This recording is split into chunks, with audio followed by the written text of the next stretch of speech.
Bienvenue dans la cuisine de Casabena pour de nouvelles recettes. Aujourd'hui, je vais vous montrer comment conserver le persil, la coriandre, le céleri pour le mois du Ramadan, Inch'Allah, qui arrive à grands pas. Vous pouvez aussi le faire hors Ramadan quand vous voulez acheter beaucoup de persil, beaucoup de coriandre et que vous voulez savoir comment faire pour le conserver, pour pas que ça s'abîme au frigo, parce que ça s'abîme très très vite une fois qu'on le laisse dans le bac du frigo. Alors, tout simplement, il va nous falloir de beaux bouquets. Donc là, j'ai un beau bouquet de persil. Alors, quelle est la différence entre le persil et la coriandre? Donc, la différence entre le persil et la coriandre, vous allez voir que la coriandre, elle est beaucoup plus dentelée, elle se trouve ici, que le persil. Et vous allez le ressentir aussi à l'odeur. Vous allez voir que l'odeur du persil est moins forte que l'odeur de la coriandre. Donc, pour reconnaître l'odeur, vous pouvez froisser un petit peu la feuille pour sentir donc la coriandre, qui est, comme je vous ai dit, beaucoup plus forte que le persil. Et en général, la feuille de coriandre est beaucoup plus petite que la feuille de persil. Et la feuille de céleri qui est, elle, encore plus grande que la feuille de persil et qui a un goût encore plus dégagé que la feuille de coriandre. Donc, je vais vous montrer comment faire pour nettoyer le céleri, le persil, la coriandre. Donc, on va avoir besoin de boîtes hermétiques que l'on peut mettre au congélateur, des sacs de congélation, des élastiques alimentaires. Il faudra aussi des étiquettes et un stylo pour marquer bien sûr sur les boîtes. Alors je vais commencer par vous montrer comment faire pour conserver le céleri. Alors déjà, on va séparer les feuilles des branches. Donc moi, les branches de céleri, je les utilise dans les lentilles, dans les haricots blancs, dans la soupe, dans la harira, dans la shorba. Donc qu'est-ce que je fais? Je récupère juste les branches que je mets ensemble dans un sachet de congélation. Et ensuite, les feuilles, je les coupe, je les hache et je les mets dans une boîte hermétique. Comment on fait? Déjà, on enlève le bout, là, le tronc. Ensuite, on va récupérer les branches. Vous pouvez le voir, d'un côté, j'ai les branches de céleri et d'un côté, j'ai les feuilles de céleri.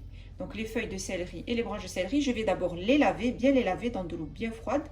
Et ensuite, je vais les mettre à sécher. Et pour les sécher rapidement, je vais utiliser une essoreuse à salade. Je vais donc laver mes branches de céleri. Donc, je les dépose dans de l'eau froide. Je vais bien les laver. Et ensuite, je les mets à égoutter donc dans une passoire. Donc, les branches de céleri, vous pouvez les mettre directement dans votre soupe.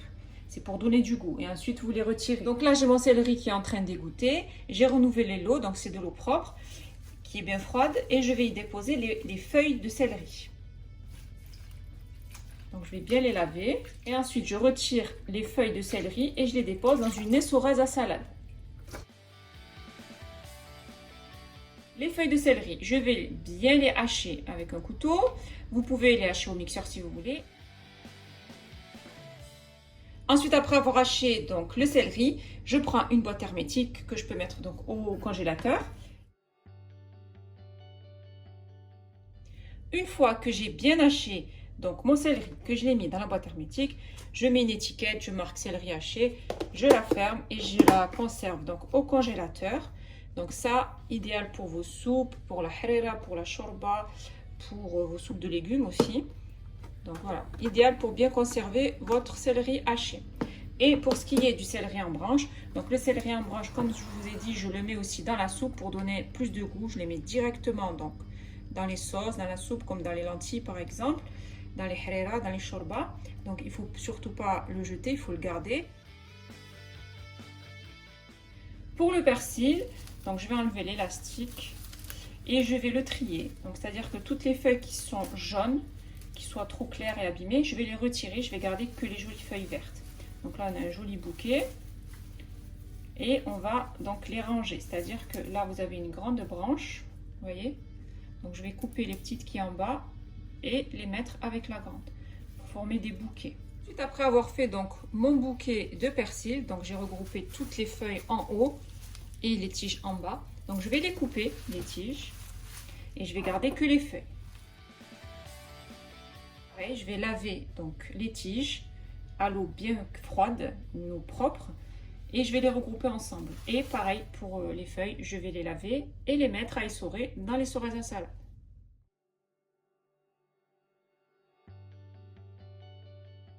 Après avoir bien essoré le persil, je vais donc le découper, je vais le hacher plutôt.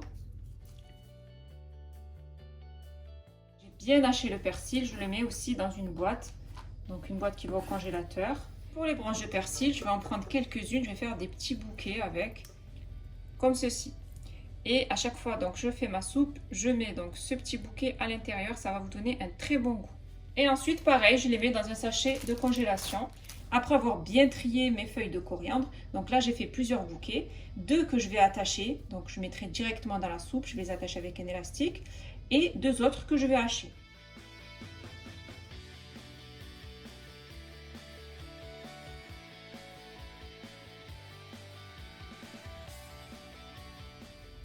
Et pareil, je mets donc ma coriandre hachée dans une boîte hermétique. Et aussi, je vais vous montrer comment préparer les pois chiches pour nos soupes, ainsi que le jus de citron que l'on met en général dans les soupes, le piment fort, certaines personnes l'utilisent aussi pendant la période du ramadan, moi personnellement j'aime beaucoup ça, et comment conserver aussi de l'ail. Donc je vais vous montrer tout ça lors des préparations. Donc pour commencer, on va préparer donc nos pois chiches. Rien de plus simple, il suffit de mettre nos pois chiches dans de l'eau froide.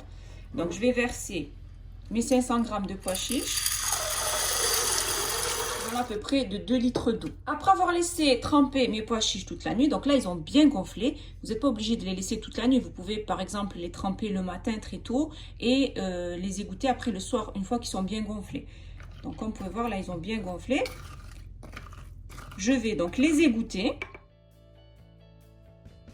Et ensuite je vais bien les rincer à l'eau froide. Pour les conserver, je prends donc un sachet de congélation et j'y dépose à l'intérieur donc les pois chiches. Ensuite j'étale bien les pois chiches donc dans mon sac congélation. Donc là comme vous pouvez voir, j'ai mis tous mes pois chiches à l'intérieur. Quand vous aurez besoin de pois chiches, une fois qu'ils seront congelés, il suffira juste d'ouvrir la poche, de prendre la quantité choisie, car les pois chiches vont se détacher. Vous n'avez pas besoin de faire des petites poches de pois chiches à chaque fois, ça ne sert à rien. Vous allez vous retrouver avec plein de poches dans le congélateur. Il suffit juste d'en faire une seule.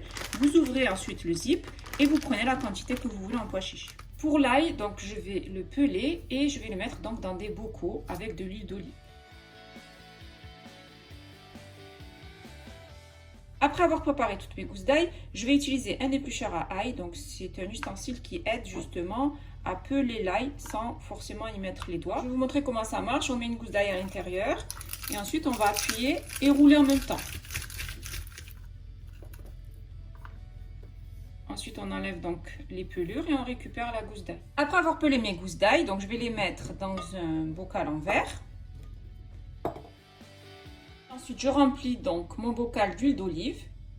Donc voilà, je l'ai rempli d'huile d'olive et j'ai l'ail donc à portée de main. J'ai plus besoin donc de peler l'ail à chaque fois que j'ai besoin d'ail. Vous pouvez laisser ce bocal sur votre plan de travail ou le mettre au frigo. Mais si vous le mettez au frigo, l'huile risque de geler, mais ça se conserve quand même. Donc à vous de voir si vous préférez laisser sur votre plan de travail ou le mettre au frais. Pour le piment, rien de plus simple. Donc il y a des personnes qui vont les faire frire et ensuite les peler pour les mettre donc dans des bocaux. Moi je préfère les mettre entiers parce que le fait de les mélanger avec de l'huile d'olive, ils vont cuire à l'intérieur. Donc ça sert à rien de les faire cuire à l'avance. Donc prévoyez des gants, comme on peut voir j'ai mis des gants parce que le piment bien sûr quand vous touchez avec vos doigts, vous risquez après de vous toucher le nez ou les yeux et ça risque donc de piquer. Donc là j'ai des piments qui sont bien lavés, je vais enlever juste la tête du piment et je vais couper grossièrement. Je vais laisser les graines parce que c'est dans les graines qu'il y a le plus donc, de piment. C'est là où c'est le plus fort. Ensuite, je dépose mes piments dans un mixeur. Donc, vous pouvez utiliser un mixeur électrique ou un mixeur manuel. Et je vais bien mixer le tout.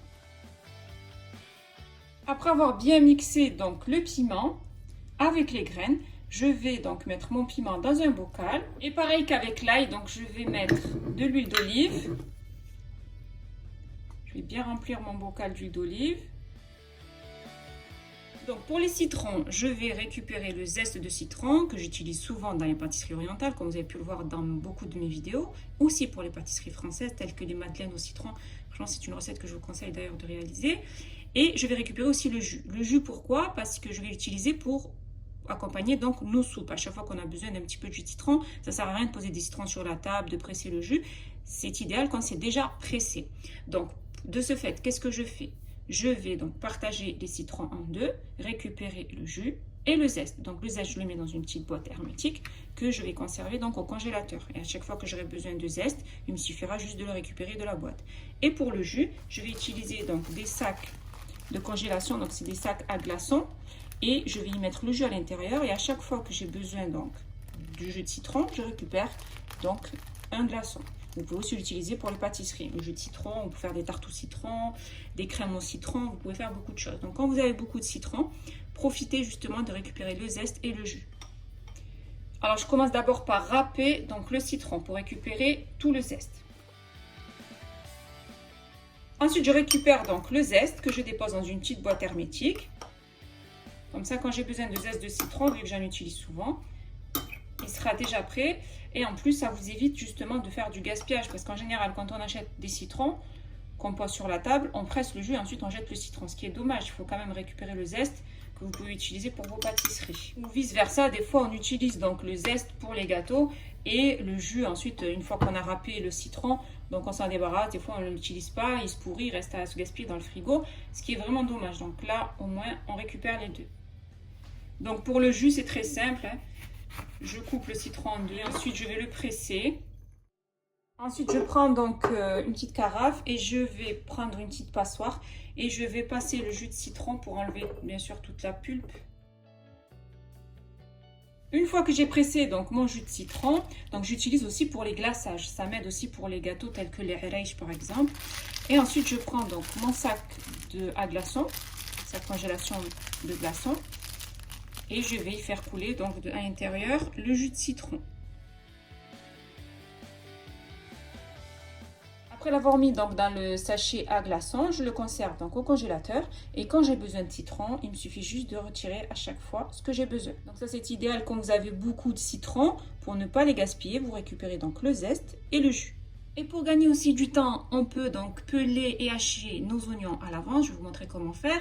Ensuite, en ce qui concerne le za'louk et la filfla, qu'on utilise aussi beaucoup pendant la période du ramadan. Donc je vais les passer au four et je vais enlever la peau et les couper en morceaux. Donc ça, vous allez le retrouver dans ma recette de za'louk et de filfla. Donc la filfla ou la salata mishouya. Et pareil pour les tomates. Donc on va préparer aussi nos tomates mixées à l'avance qu'on va utiliser par exemple pour la harira ou pour la filfla ou pour notre denjen. Donc pour préparer donc vos aubergines et vos poivrons à l'avance, il suffit juste de les passer au four et d'enlever la peau.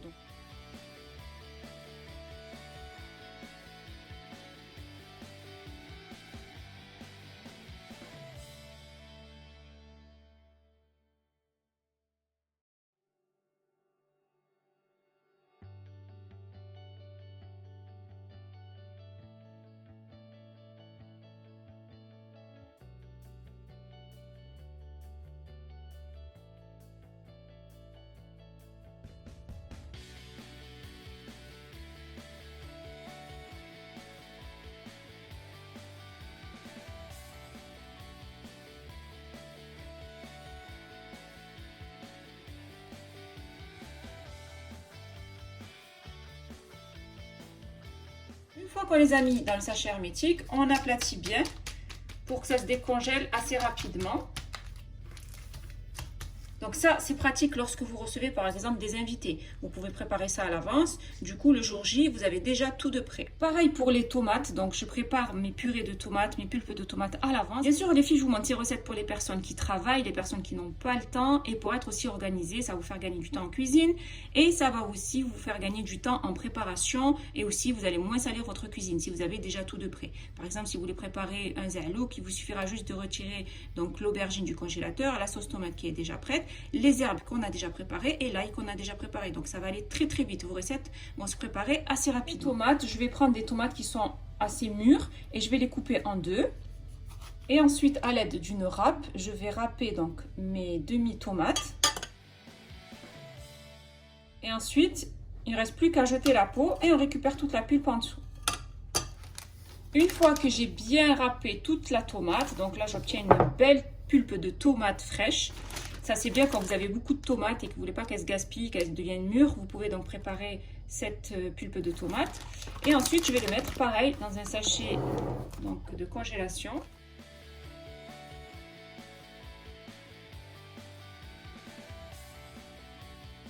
Et ensuite, il ne reste plus qu'à le congeler. Donc, on l'aplatit bien. Donc là, c'est pour une seule préparation. Bien sûr, vous pouvez faire plusieurs sachets de congélation de vos sauces tomates. Si vous voulez qu'un petit peu de sauce tomate, à ce moment-là, vous mettez des sacs de congélation qui soient plus petits. Pour les oignons, rien de plus simple. Donc là, j'ai de beaux oignons blancs. Vous pouvez utiliser des oignons jaunes ou des oignons rouges. Il suffit juste donc de les peler. On va les découper en gros morceaux. Ensuite, je mets les oignons dans le mixeur. Donc voilà, je mixe bien donc, les oignons. Et vous avez le choix ou de les mettre dans un bocal ou les mettre dans un sachet congélation. Donc dans un sachet congélation, vous allez le mettre au congélateur. Vous allez pouvoir le conserver pendant assez longtemps. Ou sinon, vous pouvez le mettre directement dans un bocal au frais et vous allez le consommer à peu près pendant une semaine. Ça se conserve facilement une semaine au frais. Et à chaque fois que vous voulez préparer votre soupe, vous n'avez plus qu'à récupérer directement de l'oignon haché. Donc pour ma part, je vais le mettre dans un bocal, je vais le réserver au frais et à chaque fois que j'aurai besoin d'oignons, j'irai le récupérer directement de mon bocal. Pourquoi? Parce que j'utilise des oignons tous les jours dans toutes mes préparations, c'est-à-dire dans mes soupes, dans mes tagines, etc. Donc je vais mettre l'oignon haché à l'intérieur du bocal. Et comme je vous ai dit, ça se conserve au frais. On ne rajoute pas d'huile, on ne met rien du tout, on met juste les oignons et ça se conserve une bonne semaine. Vous pouvez préparer à chaque fois pour la semaine la quantité d'oignons que vous avez besoin. Ensuite, je ferme et je les conserve donc au frais et ça peut tenir jusqu'à une semaine. Si vous préférez le mettre au congélateur, vous pouvez aussi. Mais moi, je prépare à la semaine. Je prépare tous mes oignons à la semaine et je l'utilise souvent. Donc ça, c'est pratique quand vous avez besoin d'oignons. Vous n'avez plus qu'à aller les prendre directement au frais. Par contre, si vous préférez donc les conserver au congélateur, il faudra bien sûr les mettre dans un sachet de congélation. Vous allez bien étaler l'oignon à l'intérieur, l'aplatir. Comme ça, vous pouvez facilement en prendre comme vous voulez. Vous prenez la quantité que vous voulez. Et maintenant, je vais vous montrer comment je conserve mes briques. Donc là, j'ai des briques au poulet. Là, j'ai des briques à la viande hachée. Donc, c'est simple. Je les mets dans leur papier sulfurisé. Je vous l'ai montré plusieurs fois dans chacune de mes vidéos. Dans chacune des vidéos de briques que j'ai préparées. Donc, je les mets dans leur papier. J'enferme bien la brique à l'intérieur.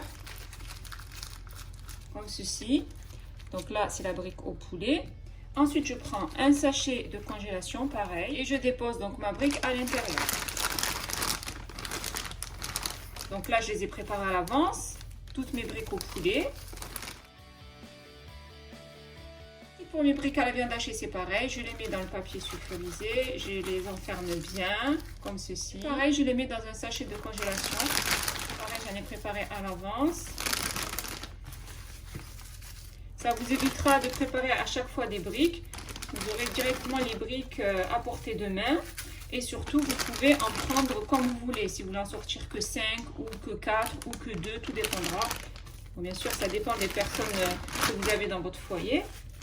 Donc là, je vous ai montré une petite quantité. Bien sûr, vous pouvez en faire beaucoup plus.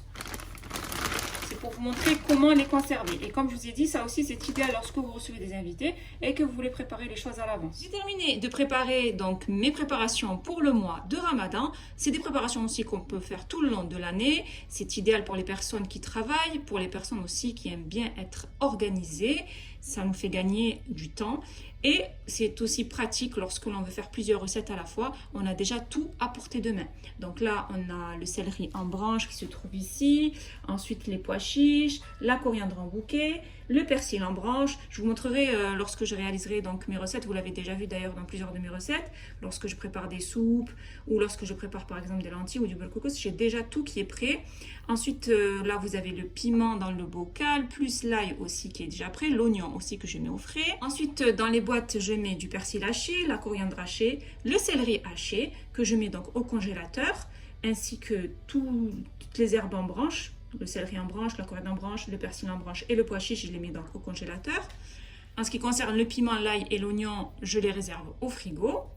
Là, on a du zeste de citron que j'utilise souvent dans les gâteaux, dans les pâtisseries, et le jus de citron qui est donc dans les sachets à glaçons que je mets aussi au congélateur.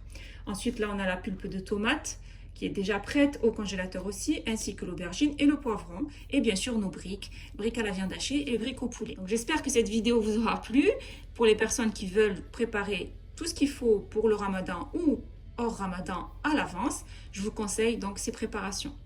Si vous avez aimé donc ces préparations, n'hésitez pas à me mettre un pouce bleu, à partager la vidéo et surtout à vous abonner en activant la cloche pour ne rater aucune de mes recettes. Mes préparations sont prêtes et il ne reste plus qu'à cuisiner.